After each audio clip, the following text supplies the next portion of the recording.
Syederalun, perasaan siapa yang tak hancur ketika melihat orang yang dicintainya mengalami kecelakaan sampai meninggal dunia.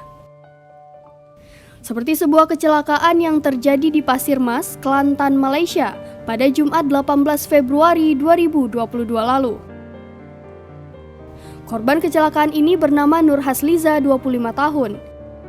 Ibu hamil ini mengalami kecelakaan dengan melibatkan dua kendaraan bermotor. Suami korban bernama Muhammad Khairi Hasbullah menjelaskan kepada media setempat bahwa bayi dalam kandungan berhasil diselamatkan di lokasi kejadian. Namun, ketika sudah berada di rumah sakit, bayi laki-laki yang ikut menjadi korban kecelakaan bersama Nur Hasliza tidak bisa diselamatkan. Meski demikian, Muhammad Khairi sempat mengazankan bayi laki-lakinya itu.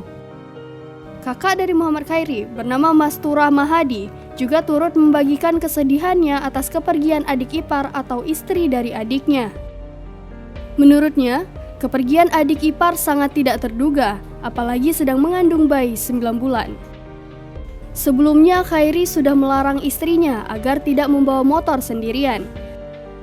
Sebelum kejadian, istrinya meminta agar dirinya diizinkan membawa motor sendiri beriringan dengan suaminya menuju ke toko kelontong.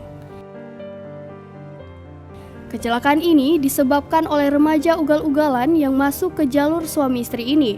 Suami berhasil mengelak, namun naas, remaja tersebut malah menabrak istri yang saat itu berada di belakang Muhammad Khairi.